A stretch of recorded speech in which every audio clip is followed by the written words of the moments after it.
30 தொகுதிகளிலிருந்து 40 தொகுதிகள் வரைக்கும் இழுபறி கணிக்க முடியவில்லை என்பதை அவர்கள் ஒப்புக்கிறார்கள். அந்த மாதிரி எதனால விஜய்னால அந்த இழுபறின்னு நினைக்கிறாங்களா? அப்படின்னு 1% 2% இது வந்தாலும் இல்லைன்ற முடிவு எடுத்து நாம் பார்த்தோம்னா ஒரு 134 தொகுதிகள் பாமகவில் கொஞ்சம் சீனியர் ஓட்டர்ஸ் பாமகவுக்கு பாதிப்பு ஏற்படுகிறது. சசிகலா அவர்கள் வந்து அந்த பக்கம் சவுத் பெல்ட்டில் கொஞ்சம் பாதிக்கிறாங்க. வேல்முருகன் நிறைய இடங்களில் பாதிக்கிறாங்க.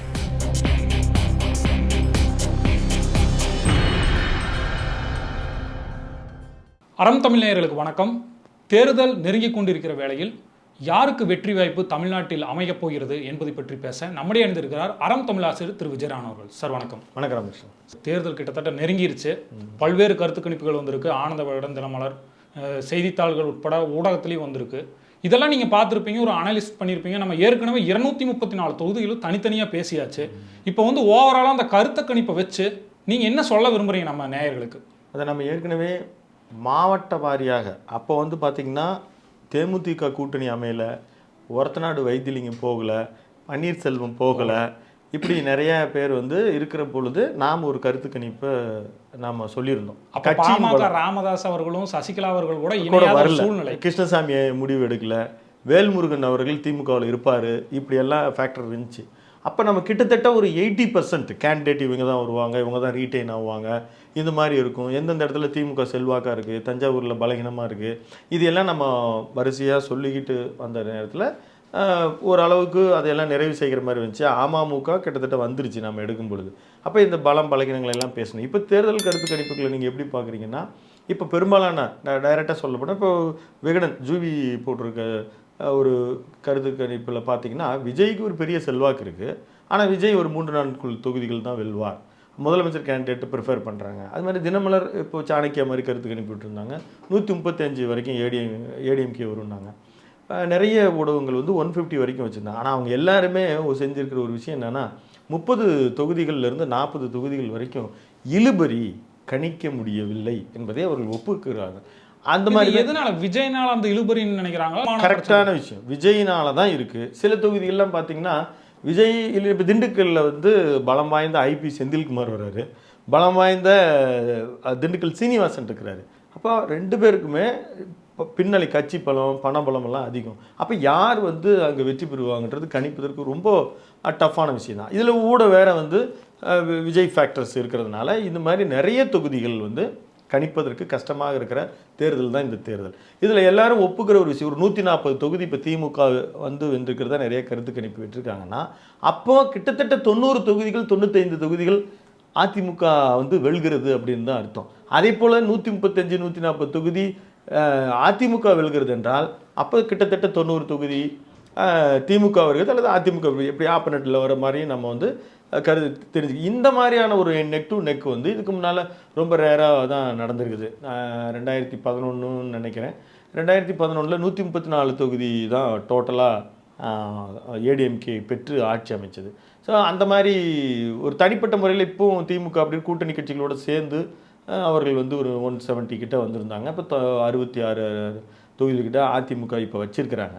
அப்போ ஒரு சில இடத்துல எல்லாம் ஸ்வீப் எடுத்துருக்கிறாங்க. இப்போ நீங்கள் தருமபுரியில் எடுத்துக்கிட்டிங்கன்னா வேறு கட்சி இல்லை, அதிமுக வென்றிருக்கிறது. கோயம்புத்தூரில் 10 தொகுதியும் அதிமுக வென்றிருக்கிறது. அந்த மாதிரி வந்து கீழே இப்போ சவுத்தில் டிஎம்கேவும் பல மாவட்டங்களில் வந்து அவங்க மட்டும்தான். இப்போ சென்னைனா டிஎம்கேங்க ஒரு கோட்டையாக இருக்குது, அவங்க மொத்தமாக எடுத்துடுறாங்க. அப்படி எடுத்துடுறாங்க. அந்த மாதிரி செக்டர்ஸ் இப்போ இது எல்லாம் மாறுது. சென்னையில் வந்து நம்ம கணித்த வகையில் அதிகப்படியாக டிவி கேட் நம்பர் 2 வரதை நம்ம பார்க்குறோம். ஒரு சில தொகுதிகள் வெல்வதையும் பார்க்குறோம். குறிப்பாக வந்து நம்ம எதிர்பார்க்கவே இல்லை, மரியன் வில்சன் வந்து டேக்கப் எடுக்கிறாரு, அவர் வந்து அங்கே எடுக்கிறார். அதே மாதிரி ஒவ்வொரு இதாக நம்ம ஒவ்வொரு கட்சியாக நம்ம பார்க்கலாம். நீங்கள் இப்போ வந்து விஜய் எந்த கருத்து கணிப்பு எடுத்தாலும் வந்து விஜய் அவர்கள் அந்த தாவேகா நிர்வாகிகளாக சொல்லும்போது 234 சொல்கிறத பார்க்குறோம். ஆனால் கருத்து கணிப்பெல்லாம் பார்க்கும்போது ஒரு பர்சன்டேஜ் வாங்குவாங்க, மொத்தமாகவே 3 தொகுதிகள் 4 தொகுதிகள் வெல்லுவாங்க அப்படின்னு சொல்கிறாங்க. இந்த விஷயத்தை நீங்கள் எப்படி பார்க்குறீங்க? இல்லை அப்படி தான். அதில் வந்து நம்ம இப்போ இழுபறி அப்படின்னு ஒன்று வருது அப்படின்றத குறித்து பேசும்போது அவர்கள் வெல்வக்கூடிய தொகுதிகள் வந்து அதிகபட்சம் 5 தொகுதிக்கு மேலே செல்வதற்கு வாய்ப்பே இல்லை. அதில் 2 விஜயும் அவர் நிற்கிற இடத்துல அவர் வெல்கிறார்.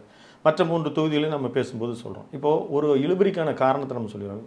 விஜய் வந்து உண்மையாலுமே அவருடைய வேட்பாளர்கள் பல இடங்களில் சேலஞ்சிங்காக இருக்காங்க. இப்போ திருவண்ணாமலையில் திரு அருள் ஆறுமுகம் நிச்சயமாக சேலஞ்சாக இருக்கிறார். அதே மாதிரி காரைக்குடியில் வெல்லக்கூடிய வாய்ப்பு வந்து தேர்போக்கி பாண்டியனுக்கு இருக்குது. ஆனால் அங்கே அந்த டென்டிஸ்ட் பிரபு வந்து பெரிய சேலஞ்சிங்காக இருக்கார். அது மாதிரி திருப்பத்தூரில் அது மாதிரி பல இடங்களில் வந்து டிவிகே வேட்பாளர்கள் வந்து வென்று விடக்கூடிய வாய்ப்புகள் விஜய் தவிர நம்ம பேசுவோம். ஒரு 10 இடங்களில் வந்து அந்த சேலஞ்சஸ் இருக்குது. திருச்செங்கோட்டில் இருக்காங்க. திருச்செங்கோட்டில் ஒரு அருண்ராஜ் வந்து இப்போ இந்த மாதிரி எல்லாம் எப்படின்னா சிடி நிர்மல்குமார் கூட திருப்பரங்குன்றமும் அந்த மாதிரியான பிரச்சனை வந்து சிடி நிர்மல்குமார் ஏற்படுத்துறாரு, வில்லிவாக்கத்தில் ஏற்படுத்துகிறாங்க ஆதவர்ஜனா. என்னன்னா இவர்கள் தொகுதிகளை ஒரு ஆண்டுக்கு முன்பே 6 மாதத்துக்கு முன்பு தேர்ந்தெடுத்துட்டாங்க. அப்படி தேர்ந்தெடுக்கப்பட்ட அது மாதிரி சார் என்டிகே கூட அது மாதிரி ஏதோ நாம் தமிழர் கட்சியில் கூட அந்த மாதிரி அது அவங்க ஒரு வருஷத்துக்கு முன்னால் கூட கேண்டிடேட் ஒர்க் பண்ணிட்டு இருக்கிறாங்க. அதனால அவங்க ஒரு கணிசமான வாக்குகளை சில இடங்களில் பெறுகிறார்கள் உண்மை. அப்போ நீண்ட நாட்களாக தங்கள் தொகுதிகளை அறியப்பட்டு உணர்ந்து எடுத்து வைத்து கொண்டு பணியாற்றி கொண்டிருக்கிறவர்களுக்கு ஒரு கூடுதல் சவால்களை அங்கே இருக்கக்கூடிய வேட்பாளர்களுக்கு கொடுக்குறாருன்றது தான் உண்மை. இப்போ நம்ம சிட்டிங் எம்எல்ஏவாக இருக்கட்டும், முன்னாள் அமைச்சர்களாக இருக்கட்டும், இவங்களுக்கெல்லாம் ஏதோ ஒரு சறுக்கல்கள் ஏற்படும், டஃப் கொடுப்பாங்க. சிட்டிங் மினிஸ்டர்ஸ் அப்படின்னு எடுத்திங்கன்னா பிடிஆருக்கு பெரிய சேலஞ்ச் தான். ஏன்னா அவர் கட்டமைத்திருக்கிறார் ஒரு பிம்பம். அப்போ அவர் வந்து இப்போ வந்து மதுரையில் கடந்த ஒரு ஆண்டுகளுக்கு முன்பே வந்து அங்கே ஒரு மாநகராட்சி ஊழல் அறியப்பட்டது. அந்த மேயருக்கு பதவி இறக்கம் செய்யப்பட்டார் கட்சியினாலே. மேயரனுடைய கணவர் வந்து ஜெயிலில் இருந்துட்டு வந்தார். இப்போ இவர் வந்து மாநகராட்சி விஷயங்களை தான் சுந்தர் சி வந்து பேசுகிறார். அப்போ அவருக்கு வந்து இப்போ சொந்த கட்சியில் அவருக்கு வந்து நான் பணம் கொடுக்கல அப்படின்னு கொடுக்காமல் வென்றவன் அப்படின்னு ஒரு பல இடங்களில் பல மேடைகளில் சொன்னார். ஆனால் அப்படி இல்லை, அவருக்கு கட்சி செலவு பண்ணிச்சு பின்னால் இருந்து. இந்த முறை கட்சி கைவிட்டுடுது. அதனால் அவருக்கு பிரச்சனை இருக்குது. டிஆர்பி ராஜாவுக்கு இருக்குது. காங்கேயத்தில் வந்து மூப்பை சாமிநாதன் அவருக்கு வந்து சேலஞ்ச் இருக்குது. ரகுபதி இந்த 4 மந்திரிகளுக்கு வந்து பெரிய சவால் காத்திருக்கிறதாகத்தான் நம்மளால் கணிக்க முடியும். சார், இப்போ விஜய் அவர்கள் வந்து வேட்பாளர்கள் கைவிடப்பட்டாங்க அப்படின்னு நம்ம நிறைய இடத்துல வந்து ரோட் ஷோ மட்டும்தான் பண்ணார், எங்கேயும் தேர்தல் பிரச்சாரம் பண்ணல, சில இடங்களுக்குலாம் போக கூட இல்லை, அவர் வேட்பாளர்கள் கைவிடப்பட்டாங்க அப்படின்னு சொல்கிறாங்க. எல்லா வேட்பாளர் கைவிடப்பட்டுட்டாங்க அப்படின்னு நம்ம சொல்ல முடியாது, சொல்லலை நம்ம. ஆனால் நேரடியாக களத்தில் நம்ம பல இடங்களில் பார்த்தது என்னன்னா வேட்பாளர் அறிவிக்கப்பட்ட அவங்க வந்து தலைமையில் வந்து அப்படி தான் இருக்க முடியும். இப்போ திரு ஸ்டாலின் அவர்களோ திரு எடப்பாடி அவர்களோ நேரடியாக கனெக்ட் பண்ண முடியாது. அங்கே வந்து அவங்க ஒரு வார் ரூம் ஆஃபீஸ் இதெல்லாம் அவங்களுக்கு சரியாக அமைக்கலைன்னு நம்ம வெளியிலேருந்து பார்க்குறோம். ஆனால் அவங்க கனெக்டடாக தான் இருக்காங்க. எங்கே வந்து டிவிக்கு வேட்பாளர்களுக்கு பெரிய சவால்கள் எங்கே காத்திருக்குன்னா மிகப்பெரிய மந்திரிகள் அதிமுக ஆகட்டும் திமுக ஆகட்டும். இன்னைக்கு கூட இப்போ நம்ம இன்னைக்கு பேசிகிட்டு இருக்கிற இந்த இறுதியான தேர்தல் பிரச்சார காலகட்டத்தில் விஜய் அவர்கள் எடப்பாடி நோக்கி கூட சொல்லியிருக்கிறார். அதாவது அவர் ஒரு தொலைக்காட்சி பெட்டியில் நிற்கக்கூடிய பழைய என்னுடைய உறுப்பினர் சொல்லி ஒருத்தர் வந்து அறிமுகப்படுத்தியிருக்கிறார். ஏன்னா அங்கே விலை போயிட்டார். இது வந்து திமுக அதிமுகவில் இருக்க வலுவான அத்தனை முன்னாள் மந்திரிகள் இன்னாள் மந்திரிகள் எல்லாருமே அங்கே இருக்கிற பூத் லெவல் ஏஜென்ட்ஸ் எல்லாத்தையும் வந்து விலைக்கு வாங்குறாங்க. இது செய்கிறாங்க. நமக்கு எந்த கட்சியும் கிடையாது. நம்ம நடுநிலையாக பேசுகிறோம். இது பலமுறை நம்ம கட்டத்தில் நம்ம வலியுறுத்தி சொல்கிறோம். அதுதான் அவங்களுக்கு பெரிய சேலஞ்சு. அங்கே இருக்கிற எல்லா வேட்பாளர்களுக்கும் ஒத்துழைப்பு, அது ரசிகர் மன்றங்களாக இருந்தாலும் சரி, கேண்டிடேட் போட்டியாக இருந்தாலும் சரி, அதுக்கு அந்த சேலஞ்சஸ் இருக்குது. இன்னொரு முக்கியமான விஷயத்தை நம்ம சொல்லிடுறோம். இது வந்து எப்படின்னா ஒரு 15% ஒவ்வொரு தொகுதியிலையும் அவர் பெறுகிறார் என்றால் அந்த வாக்கு வந்து அதிமுகவை பாதிக்கிறார் விஜய். 15% மேலே போகும். எல்லா கட்சியும் பாதிக்கிறாரு. நம்ம எல்லாரும் சொல்கிறது அவர் ஸ்பாய்லர் தான். அது 20% தொடுகிறாருன்னு வச்சுங்களேன். இப்போ அது வந்து கணிக்கிறதுக்கு கஷ்டமாக தான் இருக்குது. இப்போ திருச்செங்கோடு மாதிரியான தொகுதியில், திருப்பரங்குன்றம் தொகுதியில் ஒரு பெரிய சேலஞ்ச் ஆகிடுச்சு. திருப்பரங்குன்றம் தொகுதியிலேயே இன்றைக்கி வந்து கிருத்திகா தங்கபாண்டி பயங்கரமாக செலவு பண்ணுறாங்க. அவங்க வந்து ஒரு ஐடி கம்பெனி பேக்ட்ராப் இருக்கிறதுக்கு அவங்க பயங்கரமாக செலவு பண்ணுறாங்க. ராஜன் செல்லப்பா அவங்க மகன் தான் வந்து ஐடி விங்கே பார்த்துக்கிறாரு. அவரும் வந்து சளைத்தவர் அல்ல பண்ணுறாரு. ஆனால் சிடி நிர்மல் ஒரு குறிப்பிட்ட அளவில் ஒரு வாங்கும் பொழுது அந்த தொகுதி குறைந்த வாக்கு வித்தியாசத்தில் ராஜன் செல்லப்பா வெற்றி பெறுவார்னு தான் கணிக்க முடியுது. இன்னும் எனக்கு ஒரு 20 நாளைக்கு முன்னால் பார்த்த கணிப்பு திமுகவுக்கு ஃபேவராக கூட இருந்துச்சு. ஸோ கடைசி நேரத்தில் அவங்க டேக்கப் ஆகிறாங்க. இது மாதிரி பல தொகுதிகள் நம்ம பார்க்க நேர்ந்தது. பல்வேறு விஷயங்கள் பேசணும். ஆரம்பத்திலே சொன்னோம் பல கருத்து கணிப்புகளை எடுத்திருக்காங்க அப்படின்ட்டு. நம்ம களப்பணியில் நம்ம பார்த்த நிறைய விஷயம் பார்த்துருப்போம். நம்ம நேயர்களுக்கு வந்து யார் வெற்றி பெறுவாங்க இல்லை, நாம் ஒரு அரித்மேட்டிக் கால்குலேஷன் கொடுக்குறோம். நாம் எந்த கட்சி சார்ந்தவர்களும் இல்லை. நம்ம ஊடகம் நடுநிலையான ஊடகம், திருப்பி சொல்லுகிறோம். அதில் வந்து ஜிக்ஸாக்காகவும் நம்ம இதில் ஒரு 10% வேறுபாடு ஏற்படலாம். அப்போது இப்போ இதில் வந்து லீடு எடுக்கிறது, இப்போ 234 தொகுதியில் லீடு எடுக்கிறாங்கன்னா இப்போ 134 தொகுதிகள் வரைக்கும் 130லேருந்து 135 தொகுதிகள் வரைக்கும் ரொம்ப ஷார்ப்பாக நாம் கருணையே இல்லாமல் இது அவங்க ஜெயிக்கிறதுக்கு வாய்ப்பு இருக்கா அனலைஸ் பண்ணிவிட்டு வாய்ப்பு இல்லை அப்படின்னு 1% 2% இது வந்தாலும் இல்லைன்ற முடிவு எடுத்து நாம் பார்த்தோம்னா ஒரு 134 தொகுதிகள் அதிமுக லீடு எடுக்கிறதா, எல்லா கூட்டணிகளும் சேர்ந்து லீடு எடுக்கிறதா நம்ம கணிக்கிறோம். அதிமுக 134ன்னு சொன்னீங்க. மற்ற கருத்து கணிப்பெல்லாம் வந்தால் டிஎம்கே தான் முன்னணியில் இருக்குன்னு சொன்னோம். எதை வச்சு நீங்கள் இந்த விஷயத்த சொல்கிறீங்க? இல்லை, நம்ம ஏற்கனவே இப்போ தான் சொன்னோம், பல இடங்களில் விஜய் ஃபேக்டர்ஸ் எப்படி வந்து ரியாக்ட் பண்ணுறது. இப்போ இதில் நம்ம ஒரு ஒரு 7-8 தொகுதிகள் வந்து மாறுபடலாம். அவங்க கடைசி நேர சிக்கல்கள் இழுபறியில் செய்யூர், திருச்செங்கோடு, பரமத்தி வேலூர், பெருந்துறை, திருமயம், மதுரை தெற்கு, திருப்பரங்குன்றம், ஆண்டிப்பட்டி, சோளிங்கர், ஆம்பூர், காங்கேயம், குன்னூர், துறையூர், புவனகிரி, மயிலாடுதுறை, கும்பகோணம், பட்டுக்கோட்டை, பேராவூர்ணி, திண்டுக்கல், வீரபாண்டி, பாப்பிரெட்டிப்பட்டி, சாத்தூர், சிவகாசி, வாசுதேவநல்லூர், காட்பாடி, அறந்தாங்கி, காரைக்குடி, இது எல்லாமே கொஞ்சம் கணிப்பதற்கு கடினமான தொகுதிகளாக இருக்கிறது. அந்த வெற்றி வாய்ப்புன்றது ரொம்ப குறைவான ஒரு ஏடிஎம்கேக்கு மாறிடுன்னு சொல்ல வரீங்க? இல்லை, அது ஏடிஎம்கே நீங்கள் 50% கால்குலேட் பண்ணிங்கன்னா கூட அது ஏடிஎம்கேக்கு ஒரு 50% நம்ம பிரித்து கொடுத்தோம்னா கூட அது வந்து கூடுதல் அட்வான்டேஜ் அதிமுகவுக்கு இருக்குது. இப்போ வந்து அப்போ டிஎம்கே எத்தனை, அது நம்மளுடைய ஒரு துல்லியமான ஒரு 101, 102 தொகுதிகள், 100 தொகுதிகள் வரையும் திமுகவுக்கு நல்ல சாதகமாக, வலுவான சாதகமாக இருக்குது. அதில் வந்து காங்கிரஸுக்கு ஒரு 5 தொகுதிகள், ஈரோடு கிழக்கு, குளைச்சல், டிடி பிரவீன், விளவங்கோடு இப்போ பிஜேபி இருக்காங்க, கிள்ளியூர் ராஜேஷ்குமார், நீலகிரி, உயிலட்டி ராமச்சந்திரன், 5 தொகுதிகளும் காங்கிரஸுக்கு சாதகமாக இருக்கிறது. தேமுதிகவிற்கும் வந்து அவர்கள் வந்து ஒரு 4 தொகுதிகள் நம்ம சாதகமாக, பல்லாவரம், போலூர், விருதுநகர், விருதாச்சலம், அது பிரேமலதா அவர்கள், அவருடைய நம்ம விஜய் பிரபாகரன் அவர்கள் போலூர், பல்லாவரத்தில் வாய்ப்பு இருக்குது. இப்போது மதிமுகவுக்கு 2 தொகுதிகள், மதுரை தெற்கு பூமிநாதனும், மொடக்குறிச்சி எல்லாரும் வந்து பிஜேபி தான் சாதகமாக சொல்கிறாங்க. ஆனால் நம்மளுடைய ஒரு அரித்மேட்டிக்கு வந்து மொடக்குறிச்சி வந்து எம்டிஎம்கேவுக்கு சாதகமாக இருக்கிறதா நம்ம நம்புகிறோம். அதே மாதிரி சிபிஐயில் வந்து தளி ராமச்சந்திரன் அவர்களும், திருத்துறைப்பூண்டி மாரிமுத்து, இவங்க 2 பேருமே சிட்டிங் எம்எல்ஏ தான். இவங்க 2 பேருக்கும் வாய்ப்பு கிடைக்க தான் நம்ம கணிக்கிறோம். அதே மாதிரி சிபிஎம்முக்கு வந்து கந்தர்வக்கோட்டை, பத்மநாபபுரம், பழனி, கீழ்வேளூர் லதா அவர்கள், இவங்க 4 பேருக்கும் வாய்ப்பு இருக்கிறதா. விசிகேவுக்கு நம்ம ஒரு 1+1 திருப்போரூர் அவர்களுக்கு கிடைக்கும். காட்டுமன்னார் கோயில் கொஞ்சம் இழுபறியாகத்தான் இருக்கிறது, அவர்களுக்கு வாய்ப்பு வரலாம். இந்த அடிப்படையில் 101 தொகுதிகளை நாம் வந்து திமுகவிற்காக நம்மளால் கணித்து சொல்ல முடியுது. இப்போ அதிமுக அப்படின்னு எடுத்துக்கிட்டிங்கன்னா இதுவும் கூட்டணி கட்சிகளோடு சேர்ந்து தான் ஒரு 120, 118, 19, 20 கரெக்டாக மெஜாரிட்டி 118. நம்ம ஒன்று அதிமுகவுக்கும் நமக்கும் ஐடியும் எந்த தொடர்பும் கிடையாது. அது எப்படி கரெக்டாக 118 அப்படின்னு அப்படித்தான் கால்குலேஷன் வருது. 1-2 கூடலாம் குறையலாம். இப்போது இதில் வந்து பிஜேபிக்கு நாம் 2 சீட்டு கணிக்கிறோம். சாத்தூரில் நம்மளால் சொல்ல முடியல, மயிலாப்பூர் ஆகட்டும், எந்த தொகுதியும் சொல்ல முடியாது. வாசுதேவநல்லூர் கூட ஒரு லீடிங் வந்து ஒரு 2%, 3% வாக்குகள் தான் ஒரு போட்டி அவர்களுக்குள்ளே. 4 வாங்கினா இப்போ அதுவும் கிடையாதுன்னு சொல்கிறீங்க. 2 தொகுதிகளாக நாம் கணிக்கிறோம். நம்மளால் கணிக்க சொல்ல முடியாது. ஒன்று வந்து அவினாசி எல் முருகன் அவர்கள் வெற்றி பெறுகிறார் அப்படின்றதுக்கு வாய்ப்பு நிறைய கூடுதலாக இருக்குது. சாத்தூரில் வந்து அவருக்கு கூட வெற்றி வாய்ப்பு இல்லைன்னு நினைக்கிறோம். அதுக்கு காரணங்கள் வந்து நிறைய. அதில் குறிப்பாக வந்து சசிகலா அவர்கள், இசைக்கிராஜான்னு ஒருத்தர் இருக்கிறார், சமூக வாக்குகள் அவங்க சசிகலா அவர்கள் செலவு செய்வது, கிருஷ்ணசாமி அவர்கள் சில வேட்பாளர்கள் நிறுத்தி இருக்கிறது. இப்போ இந்த மாதிரி நெக்கான ஒரு இது வரத்துக்கு விஜய் மட்டும் காரணம் கிடையாது. இப்போ பாமகவில் கொஞ்சம் சீனியர் ஓட்டர்ஸு பாமகவுக்கு பாதிப்பு ஏற்படுகிறது. சசிகலா அவர்கள் வந்து அந்த பக்கம் சவுத் பெல்ட்டில் கொஞ்சம் பாதிக்கிறாங்க. வேல்முருகன் நிறைய இடங்களில் பாதிக்கிறார். நெய்வேலி மாதிரியான இடங்கள்ல நீங்கள் ஓட்டு வரும்பொழுது தான் தெரியும். காஞ்சிபுரம் மாதிரி பல இடங்களில் அவர் கேமரா சின்னத்தில் பல பேரை நிறுத்தி வச்சிருக்கிறார். அது வந்து அவருக்கு அவருடைய அண்ணனை நெய்வேலியில் திருமால் வளவன் அவர் பேர், அது மாதிரி தம்பி ஒரு பக்கம் நிற்கிறாங்க அவர்கள். அந்த மாதிரி வந்து அந்த பாதிப்பு ஏற்படுது. அப்போ பாமகவுக்கு நம்ம வந்து காட்டுமன்னார் கோயிலில் கூட ஒரு சாய்ஸ் சொல்கிறோம். அது விசிகாவுக்கும் சொன்னோம். சோளிங்கரில் சரவணாவோட பெண்ணாகரம் திடீர் வேட்பாளராக மாறி வந்திருக்கிற அவர் ஜிகே மணியினுடைய சன் தமிழ் குமரனும் அங்கே நிற்கிறார். ஆனால் பாடி செல்வம் தான் வெற்றி பெறுவதாக நம்ம கணிக்கிறோம். அதே மாதிரி தருமபுரியில் சௌமியா அன்புமணி, சேலம் மேற்கு வடக்கு வந்து ரொம்ப கணிப்பதற்கு ரொம்ப கஷ்டமாக இருக்குது அங்கே வந்து. ஆனால் சேலம் மேற்கு வந்து பாமகவுக்கு கிடைக்கலாம், அங்கே சதாசிவம் வந்து நிற்கிறார். அதே மாதிரி இங்கே வந்து மினிஸ்டர் தொகுதி தான், அது வந்து வடக்கு வந்து ராஜேந்திரன் அவர்கள் நிற்கிறாங்க. அப்போ ஒரு டஃப் ஃபைட் இருக்கிறத பார்க்குறோம்.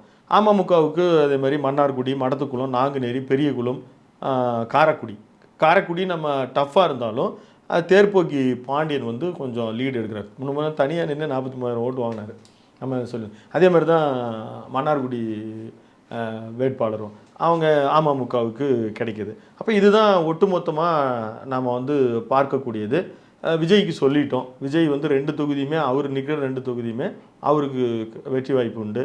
மரிய வில்சன் அதே மாதிரி திருப்பத்தூர் திருப்பதின்னு பேர், இவர்கள் எல்லாமே வந்து ஒரு கடின இவங்கெல்லாம் ஏற்கனவே தொகுதியை அவங்க முடிவு ஏற்கனவே முன்க முன்கணியா ஆமாம் நான் பண்ணிட்டேன். அப்படி பார்க்க போனீங்கன்னா ஏன் புசியானதுக்கு சொல்ல முடியல அப்படின்னா அது அவர்கள் அந்த அளவுக்கு அவர் ஒர்க் பண்ணல. வில்லிவாக்கத்தில் கடுமையான பணியை வந்து கடுமையான டஃப் வந்து அவர் கார்த்திக் மோகன் கொடுக்குறாரு. அண்ணா நகர் தான் அவர் ஒர்க் பண்ணிட்டு இருந்தார். அங்கேருந்து அவர் வந்து இங்கே மாற்றி செய்கிறார். டிஎம்கேவோட கோட்டைன்னு சொல்றப்படுற சென்னையில் வந்து ஏடிஎம்கே சில இடங்கள்லாம் வரும்ட்டு ஒரு கருத்து கணிப்பு வருது. நிச்சயமா வந்து வேளச்சேரியில் அவர்களுக்கு வாய்ப்பு இருக்குது. அதே மாதிரி ராயபுரம் ஜெயக்குமார் வென்றுவார் இந்த முறை. அதே மாதிரி திருவொற்றியூர் குப்பம், அதே மாதிரி திருவிக்கநகர் பொற்கொடி வந்து அது எல்லாருக்குமே ஓரளவுக்கு கணிச்சு அவங்களுக்கு வந்து ஒரு அனுதாப ஓட்டோ என்னமோ அவங்க வந்து.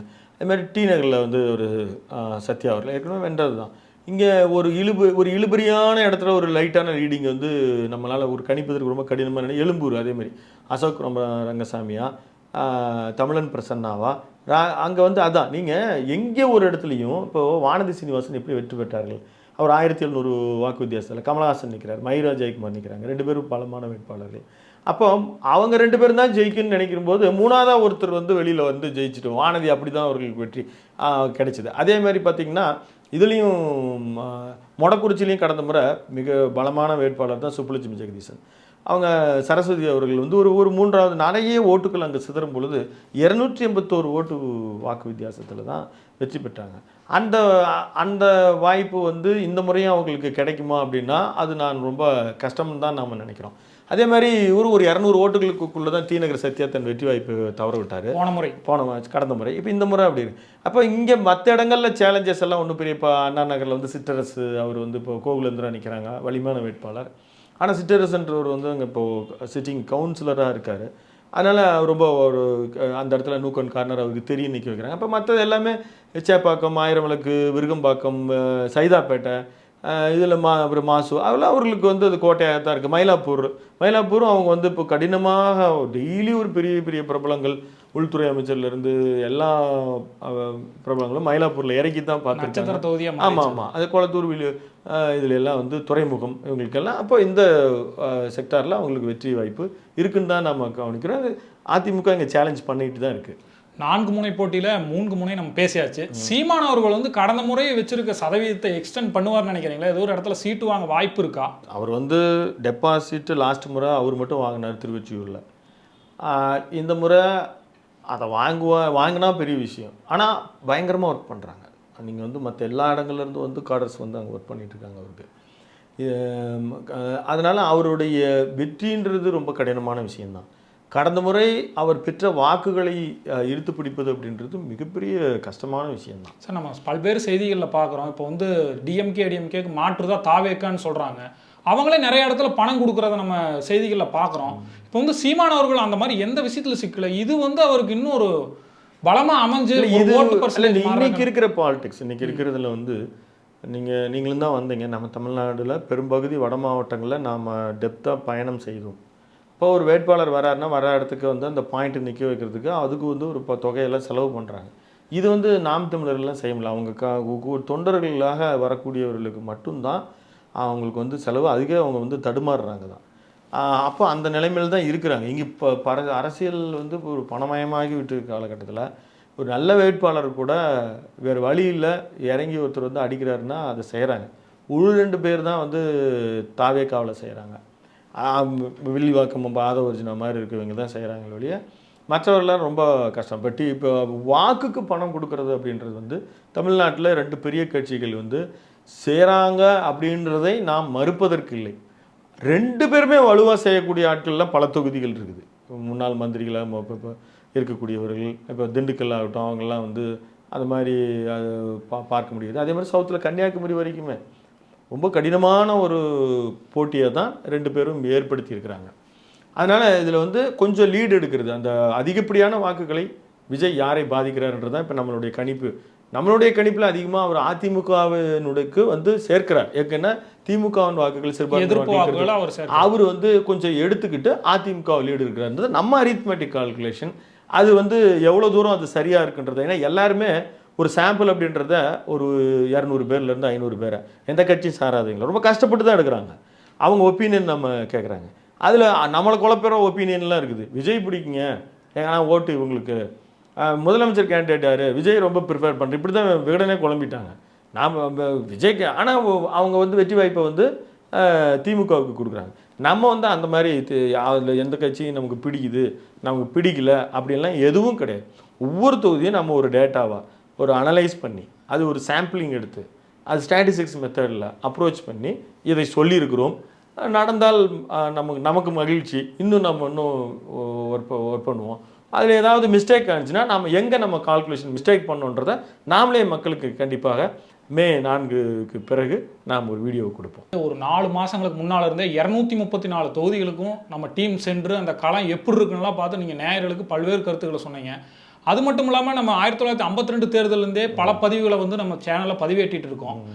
மே 4 என்ன நடக்கும், நீங்கள் சொன்ன கருத்து கணிப்பு எப்படி மாறும் அப்படிங்கிறத குறித்து நம்ம தொடர்ந்து தேர்தல் முடிவுக்கு பிறகு பேசுவோம். நாம் வித்தியாசமாக மக்களுக்கு அரசியலை கொண்டு போய் சேர்க்கணுமே தவிர நம்ம கருத்தை திணிக்கணுன்ற எண்ணம் நிச்சயமாக இல்லை. நிச்சயமாக நம்ம தேர்தல் முடிவுகளின் போது நேயர்களை சந்திப்போம். நன்றி சார். நன்றி நேயர்களே, தொடர்ந்து இணைந்திருங்கள் அறம் தமிழுடன். நன்றி.